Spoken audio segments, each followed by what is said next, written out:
What's up, guys? Welcome back to my channel. It is Sunday and it is the mid-afternoon. Every single weekend when I get to this point, like Sunday mid-afternoon, I'm like, where did my weekend go? And I thought about it this weekend. It seems to go really quickly. I feel like time is such a weird concept under lockdown in general, but especially weekend time, it's like gone. While I was eating breakfast this morning, I said to myself, I would like to have a semi-productive Sunday. And that does not mean do work for like my job. It doesn't mean really accomplishing any kind of milestone or get to a KPI or something. It really just meant, and I said that to myself because I feel like I spend a lot of time just passively consuming social media, and I think I'm probably not alone in this. Yesterday, I probably spent about 3 hours on TikTok, and I don't know what it is about that app. Maybe it's because it makes me laugh so hard, I like cry, and then it becomes like this like trigger point in my brain. I'm like, this is such a funny app, ding ding, and every time I swipe, I'm like, oh, like maybe this will be super funny. I don't know, but it's definitely like it hits a pleasure center in my brain, and I will open the app and I will look up and it will be 3 hours later. So this morning when I said to myself, I would like to try to be productive today, I was like, what did I even do yesterday? And I realized that when I'm not on TikTok and like not on YouTube and not like trying to feed myself by going to the supermarket, which is the only thing open, and cooking myself meals, I am reading newspapers. And I'm probably, my friends kind of make fun of me a little bit for doing this, but I think they understand because we're all about the same age. A lot of my friends make fun of me for reading actual newspapers, and I don't know why it's funny. Well, I do know why it's funny, because it's 2021 and ostensibly everything that's in newspapers is available online. And I, as somebody who is a media person, I spend my entire day online. So in addition to, oh my God, I looked at my screen time on Friday. My screen time over the past week averaged 8 hours and 11 minutes. And that is only on my Apple products because I use a PC laptop for my work. So that kind of scared me, because if I'm spending like 8 hours a day on my iOS products, and then I'm sitting in front of my laptop working from home for 8 to 10 hours a day, that means I'm basically looking at a screen the entire day, except when I'm sleeping. So I'm gonna work on that. That is something that has to get fixed. Learning that on Friday made me really glad that I do read newspapers and magazines in their physical form. What I like about reading newspapers and magazines on paper is that online my behavior is totally different than if I'm reading a physical product. I don't know if you're the same way. When I'm going online for information, I will scan down a website, and the way that things are organized on a website, especially a news website, is also totally different than how things are laid out in a newspaper or magazine. On a website, by and large, they're looking for engagement because that is the business model. The business model is that publishers want you to open web pages, so to click on stories, because if they can serve you an ad, they get to make money off of that ad. The money is like almost nothing. I think from what I remember, maybe 10 years ago, so it's actually much less now, 10 years ago, the average value of one view of an average mass market, or maybe slightly higher than mass market website in women's lifestyle, the average value of a click or a view was 1/8 of 1 cent on the desktop. On mobile, the value financially to a company, if you look at their article, was 1/13 of 1 cent. And so that's why websites need to be humongous and have millions and millions and millions of people looking at it in order for them to make money. So how media companies that function mostly digitally are making money is trying to drive readers to stories that they know the readers will open and hopefully scroll down so they can serve more ads to them as they go down the page. Anyway, that's like a whole other video, the entire business model of digital media. But in print, it's different. In print, when you buy the newspaper, you bought the newspaper, so they already get credit for that. And so what they're trying to serve you in print is a different experience. They don't need to get you to open the article when you're holding the newspaper in front of you. And they don't even really need you to read all the way through the article because you already paid for the paper. That's the business model. It's done. Anyway, what I do find is that when I read physical magazines and newspapers, I will read almost every headline. I'll scan almost every headline. I will read more partial stories because I don't have to click. Say like I open like a big newspaper page and there's 5 stories on a page and I scan on the page and I read the first 2 paragraphs of every story. That's way more than going onto the homepage of a newspaper. I'm probably not gonna click on 5 different stories just because I'm probably not going to be interested enough to click open 5 different stories. Also, the experience is different, right? With a newspaper that's a physical paper, you're already looking at it, it's already in front of you. Whereas on a website, if you click into a story, unless there are all these related stories on the side and on the bottom, and the experience is just different. You're likely not going to go back to the page where you started and scan from another story. It's just a whole different user journey. So fundamentally, just from somebody who's worked in the industry for a long time, I like to do both. I like to read both the print edition of a magazine or newspaper, and I spend my all day during the week, Monday through Friday, looking at the digital edition. So looking at every single like mainstream or reliable sources homepage or aggregate page or RSS feed, and choosing what I want to read from there. So I'm constantly online reading everything. Anyway, what I realized is that I actually spend most of my weekends reading newspapers because I love it so much. Also, there's nothing else to do and you can't really go anywhere right now. It's just not legal to go anywhere right now under Tier 4 lockdown. I'm sort of like allowing myself to savor this time of having very few options of things to do. Plus all the parks are flooded, so can't even go like to a park and walk around. I'm pretty much either just walking around town and going to supermarkets, or at home reading newspapers, or I'm on TikTok apparently. Today is Sunday, and from what I understand about the British newspaper industry, I've never worked in newspapers here in the UK, but I have worked in newspapers in New York. And here in the UK, it's slightly different. In New York, there are unified teams. So there's a big news team, there's a big features team, and there may or may not be some dedicated editors that work on the Sunday edition of the paper, because traditionally the Sunday edition of a newspaper is much bigger. Here in the UK, what I'm finding is that both Saturday and Sunday editions of the paper are significantly more substantial than the Monday through Friday editions. And on Saturday and Sunday, newspapers generally come with many more supplements, additional magazines, additional sections, and advertising, and a lot of those sections are around television, entertainment, weekend activities, food, more features. It's a really robust body of stuff to read, and I've just been really relishing in it. Every day I buy kind of different papers. There are papers I buy almost every day. I buy the Times and the Telegraph almost every day, and I'll try to buy like a tabloid here and there throughout the week. I enjoy the Mirror and the Sun. Politically, all of these papers are also very, very different. So some days when there's really big news, and to me, what's big news is probably not what counts as big news in the big scheme of things. But for example, yesterday, the big news was the official 1-year checkup, I don't know if that's the right phrase, the 1-year check-in that Prince Harry and Meghan Markle had with Queen Elizabeth to go over what the deal is with their ongoing separation from royal official working life and how that's going to go forward in 2021. And it's been like a whole week. They announced that they're pregnant with their second child, which is really exciting.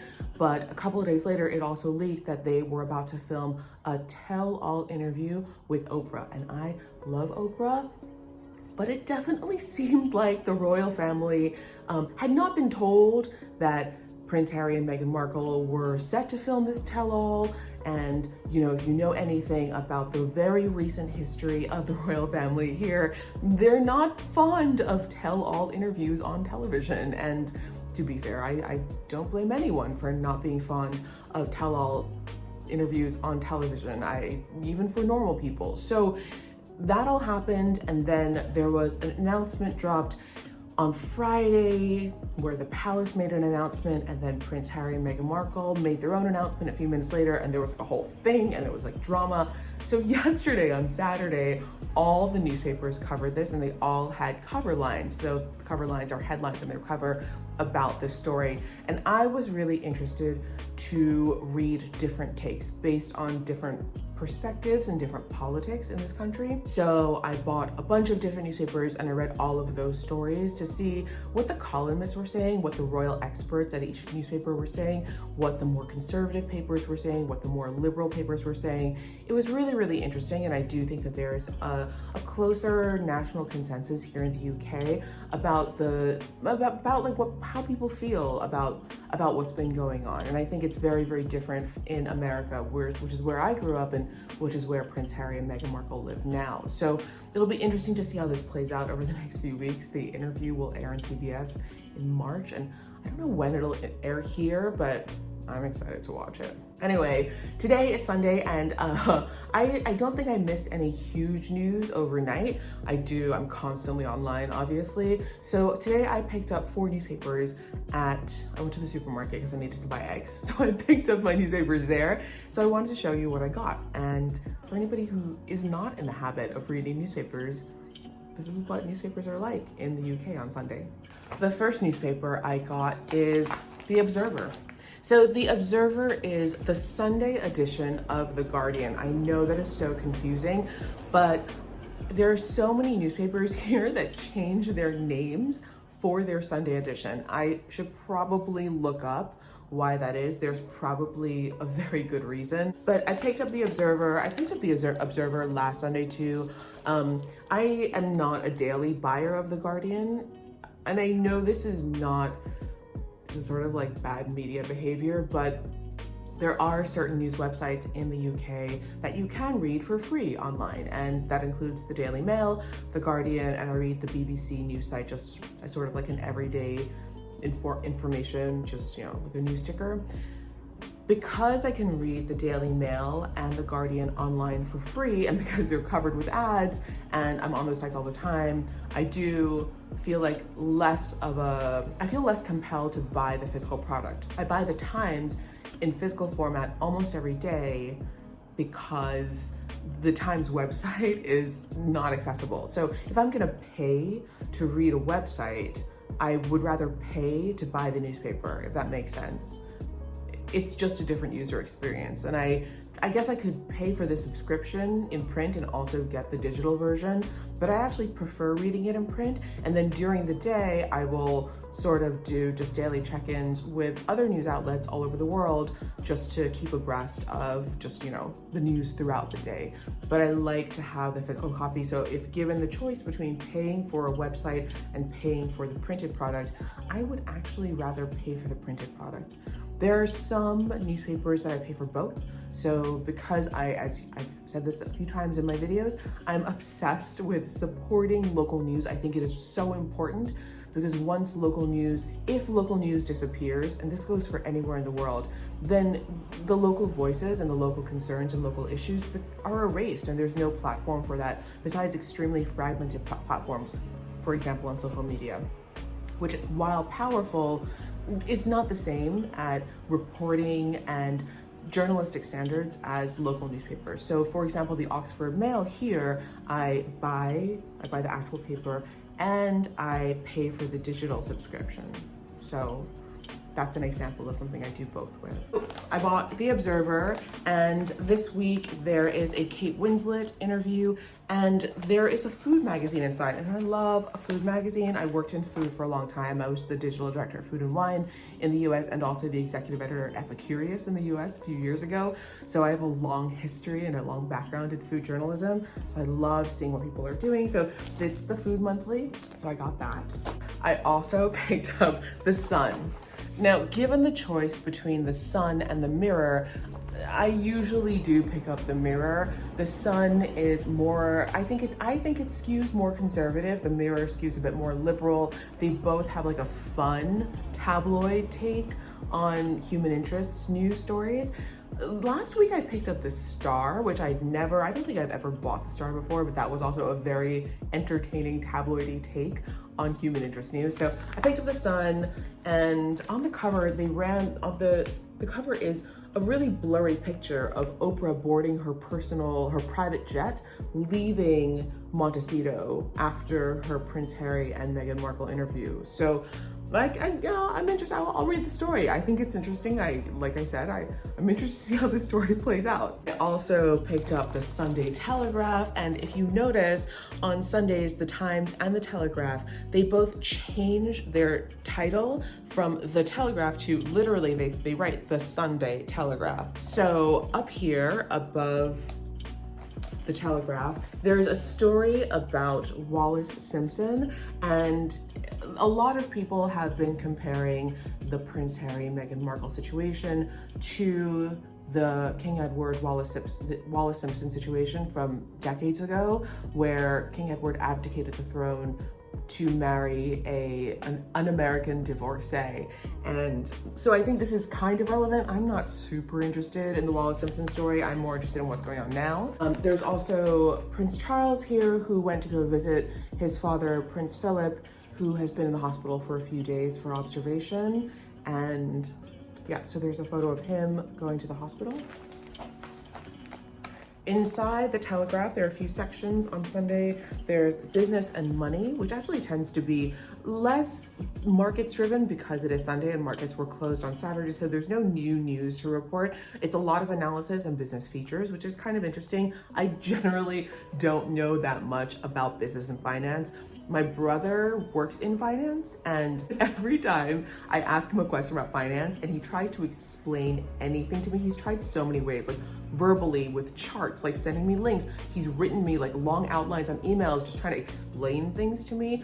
I don't know what happens, but it's like I black out. Like I ask him a question, he's like telling me, and it's just like my brain turns off. I don't understand anything about finance, and I don't know why, but I do enjoy reading business features because I do feel like even like a little bit of knowledge, if you can get in there, it's good for me. There's also the Sunday section, which is features including modern manners, pets, the Sunday Cook, so a food section, and a gardening section. I love all the gardening sections here in newspapers in the UK. I don't garden, I don't have a garden, but it is my hope and dream one day to have a garden here in England, and maybe I will, sometimes I tear things out of here, like if they're very basic plant guides or, charticles about plants and gardening that hopefully, I don't save a lot of clippings, but I do tear things out, and I do think about like, oh, like maybe one day I'll be able to buy this potted plant and repot it in my garden. Sports section, which I also know nothing about sports, but I do think that sports figures, they become celebrities and they're so important in our culture. So I will have a flip through all the sports sections just for name recognition. The last newspaper I bought today is the Sunday Times. Again, you see that it's not the Times today, it's the Sunday Times, and they're leading with the Kim Kardashian and Kanye West divorce, which is a surprisingly hot topic here.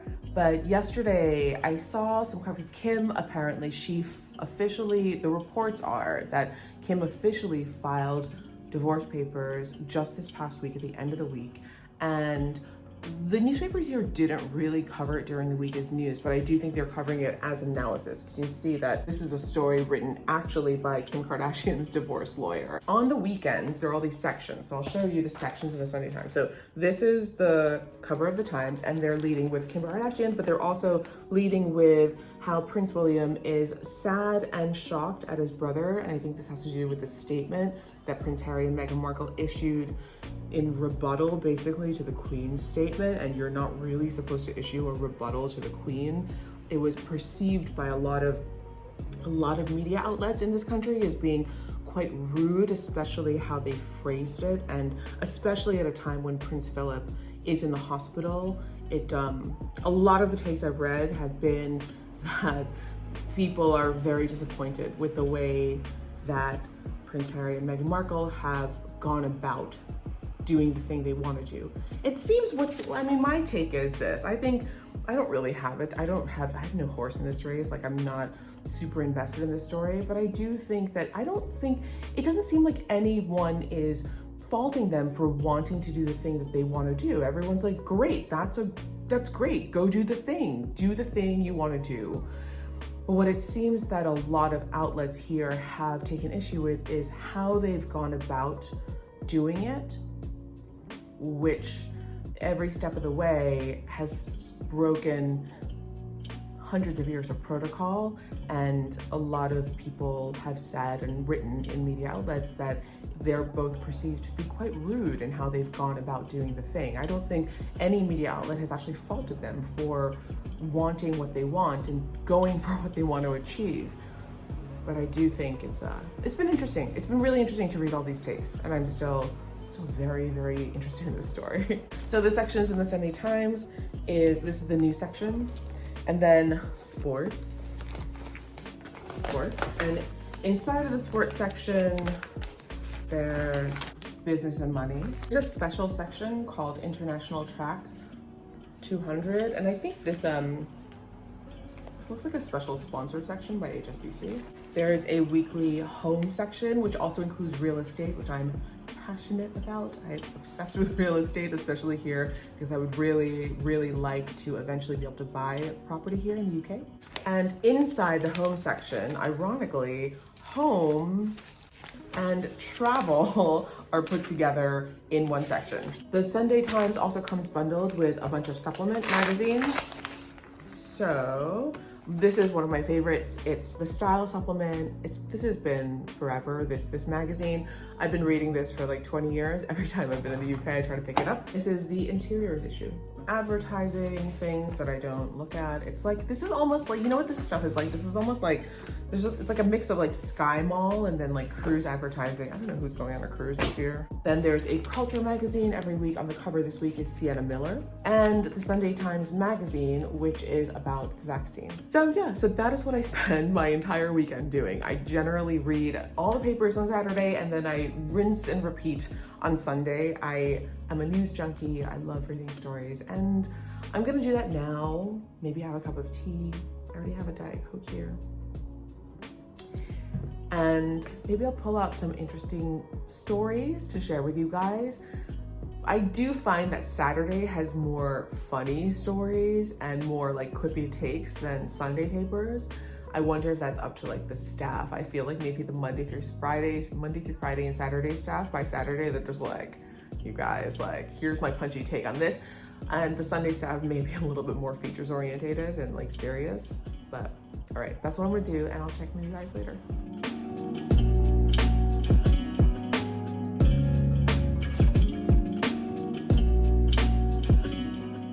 Okay, I'm back. So here are some of the stories that I clipped out of the newspaper parts of the newspaper so far. I think I'm gonna save the magazines to look at throughout the week, because during the week first of all, it's like way too much printed material to go through in one day. So sometimes I'll just save all the magazines, which are here. Oh, there's a pen. So I'll save all the Sunday magazines to read like either tonight or at a later date, so I have like more leisure time to go through them. I do try to get through the newsy stuff, which is on the newsprint, like in the tabloid and the broadsheet format during the day. Otherwise, than the information, I feel like it's out of date.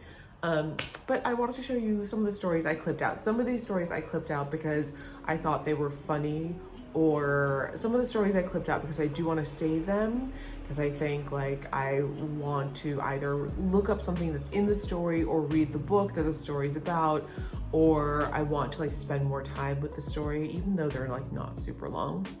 So I clipped this story from The Observer. It is an interview with Timothy Brennan, who's just written and I think it's out soon, the new biography of Edward Said, who wrote the book Orientalism. And Said died in 2003, and I remember reading Orientalism when I was a student here at Oxford, because I did a master's in women's studies here at Oxford, and it took me a long time to figure out what my thesis, my paper would be about for my master's, and eventually I did settle on writing about a woman who had gone with her husband after the Opium Wars to China. She had gone from England. She was an English woman, and she was a novelist, and it was the time when novels first became incredibly popular forms of fiction.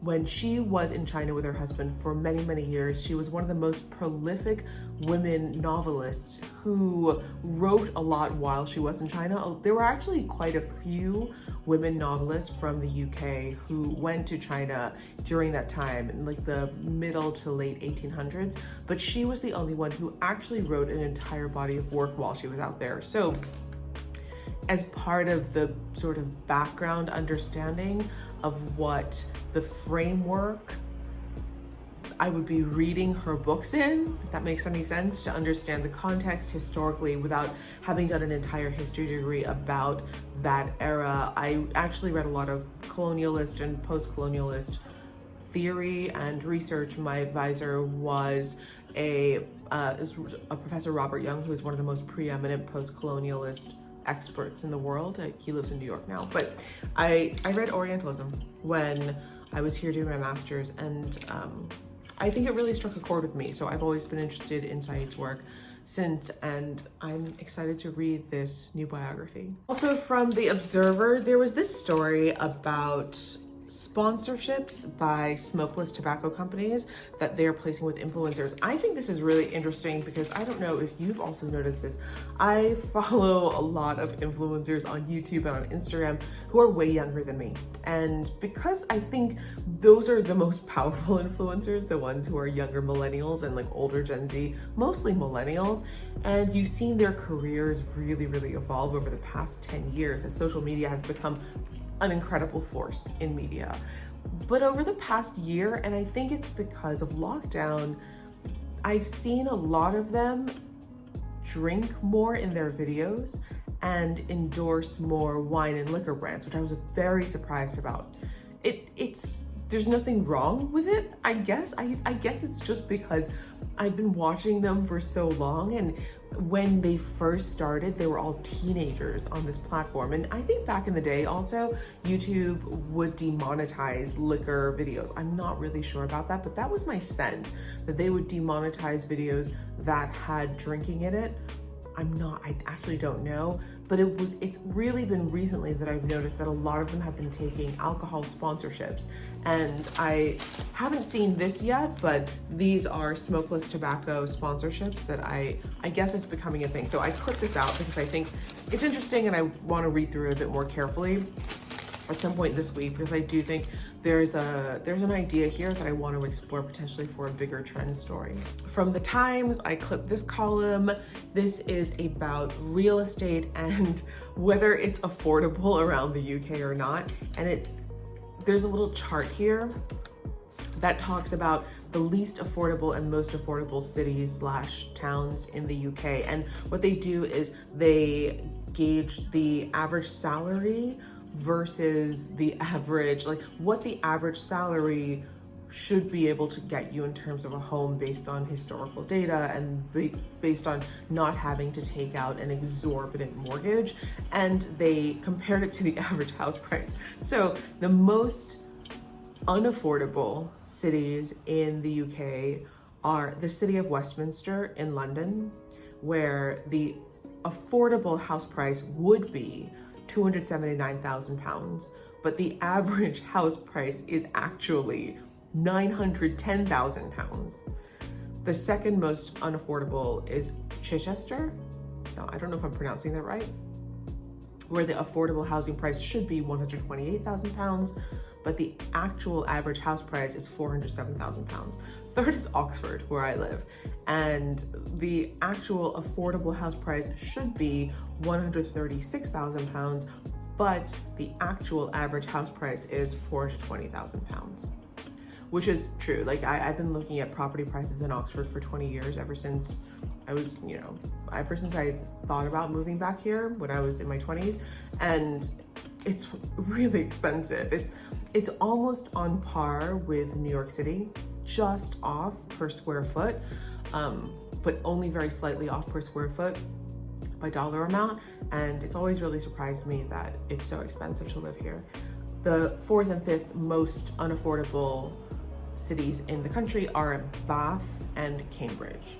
The most affordable cities in the UK are Durham, where there's a big university. I think it's a big university town. I've never been, but I've heard it's so beautiful.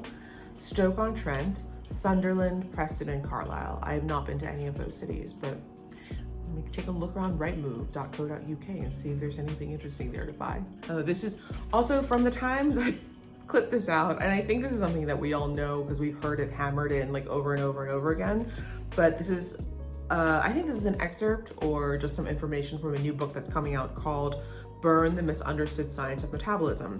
And it's about how exercising doesn't actually make you lose weight. And I think that we all know this. Like, I think anybody who has ever spent any time on fitness YouTube or fitness Instagram or social media that is like about weight loss or diet and wellness, it's been hammered into us that exercise is for strength building and cardiovascular health and just overall well-being and health, whereas actual fat loss and weight loss, it's all like tied to calories in, calories out. So it's just a mathematical expenditure. So I'm gonna read this, but I think it's gonna be like preaching to the choir. When I read this, I just clipped it. Sometimes I like a little affirmation of the knowledge I already do have. I didn't read this in the Times, but I clipped it out so I can read it after I do this video. But I love India Knight. I'm a huge fan of her writing. She's a longtime columnist and she's written a bunch of books, and I really enjoy her writing style. I think she's brilliant. I think she covers a wide swath of topics, which is something that I really admire. I think that for me, I have covered an incredibly wide-ranging number of topics in my career, and I always kind of feel like weird that I'm not a specialist, but I do think I enjoy being a generalist. I enjoy learning about lots of different things, although I'm not always confident that my knowledge runs very deep in any specific area. So I really admire India Knight. She also covers an incredibly wide range of topics, and she has a career that I also really admire. I find her work really entertaining and also really informative and really smart and memorable. I clipped out the first couple of pages of the travel section of today's Sunday Telegraph. It's about Victorian seaside resorts, and I love a British seaside resort. I haven't been to many as an adult, but I think when I was young, we went to a few when I was a kid, and I have lots of like kid pictures from that, from when I was like, a really small kid, like under 5. But over the past few years, whenever I've been able to, I have tried to spend 4th of July long weekend in Brighton. And that is in the south coast of England. I love it. I will book a hotel room that faces the ocean directly. I find it so peaceful. I love that it's a rock beach. So you can grab a book and like grab a sandwich and go sit on the beach and read your book and not have to bring a towel, and you don't have to worry that there's gonna be like a mess of sand everywhere. The food is amazing there, the air is incredible, and plus I love the pier with all like the carnival stuff on it. I think there's a feeling and a culture around British seaside resorts that I'm really interested in exploring further. I've only just gotten my first taste of it over the past few years, and I really enjoy it. So I'm gonna read up on the Victorian ones. I thought this was really interesting. I clipped this out of the Telegraph too, that Netflix is in talks to lease a 230,000 square foot space in a North London warehouse. Obviously, so many people have been home so much over the past year that demand for streaming services has like completely skyrocketed. And that is why we've seen so many new streaming services launch. I can't subscribe to anymore. It's so expensive. Before, everything used to be in like 1 or 2 or 3. There was like Netflix, I pay for YouTube Red, the one where you don't have to watch ads because I spend so much time on YouTube. And I used to subscribe to Hulu, but it's not available to me outside of the US. I have Amazon Prime, and I subscribed to Disney Plus, I guess a month and a half ago, so I could watch Soul, and I'm really enjoying Disney Plus. So I'm gonna stay watching Disney Plus, but I haven't subscribed to HBO Max.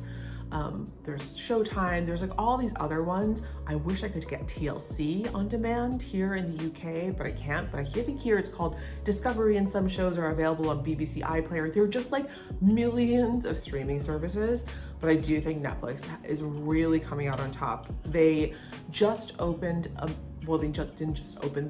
I believe they're building out, or they've signed lease for some massive production facilities in Seoul in Korea, because Korean content, dramas, shows, films have really just taken off for the streaming platform over the past year and a half. So I'm excited to see what else they're developing, but it's exciting to see that they're expanding their presence here in the UK. I saw an item about this in, I think it was the Telegraph or the Times yesterday, but I didn't clip it out. So I wish I had.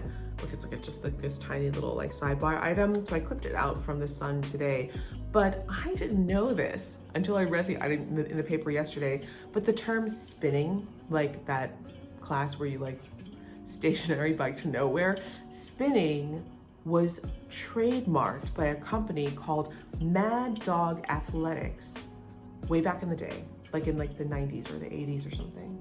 And Peloton is trying to get the US Trademark Office to unrecognize this trademark because now it's such a common term.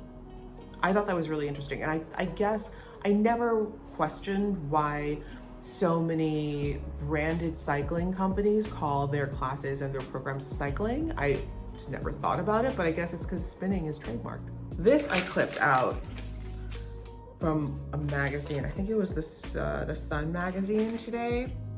And this has nothing to do with England. It's actually, the story takes place in the US, but it's being made into a film starring Dev Patel. It is, look how cool this is. I mean, it's very dark, but this is an abbreviated version of the story of the founder of Chippendales and how he paid to have his business partner murdered. And now it's being made into a film. The last story I clipped out of the paper is my favorite story of the day. It's because it has a cute dog in it, but I clipped this out from the Sunday Telegraph, and it is about Boris Johnson, the Prime Minister's dog, Dylan. I'm pretty sure that's how it's pronounced, but it's spelled like this, D-I-L-Y-N. And he's in trouble because he's chewed up a bunch of furniture. Okay, so that is what I get up to on the weekends, and I sort of need to, I really enjoy reading the papers, but I think what I need to do going forward is figure out a way to get this done, like in the morning. I'm not going to sacrifice reading the papers. I just need to not do it as like the bulk of my day between like 11 and 3. And by the time I'm done with reading the papers, the sun's gone down and like the day is over, and then I just go on TikTok until I fall asleep. Really, really bad habit, like waste of the day.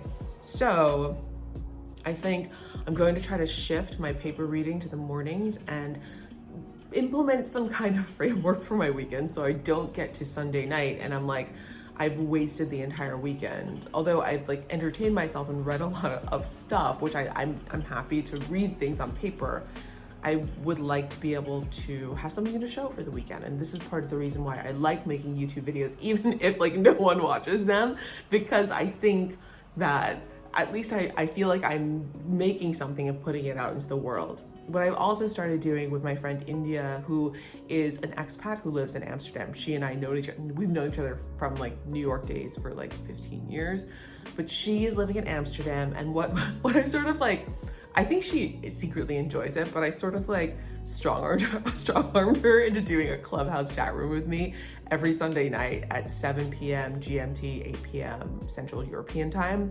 So if you're on Clubhouse, please tune in. But it's about our journey as expats, and I hate the word journey, but that's the only word I can think of right now.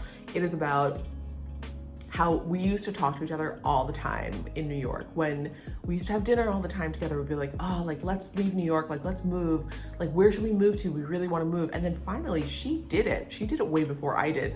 She upped and moved to Germany, got herself a job, and now, and I guess like a year and a half ago, she moved to Amsterdam, which she loves, and she has this super cool job, and she's just like really, really smart about being a go-getter and going for what you want. For me, being an expat, I got called by a recruiter and they were like, do you want to move to Hong Kong? And I was like, yeah, sure, sounds good. So I took a much more passive route, but I think, anyway, so we get together on Sunday nights. I love being able to catch up with her, but I also, like, I think that I thought there was like a huge amount of interest of like moving abroad and like moving around the world, especially because of the last year and because no one's been able to move around as much.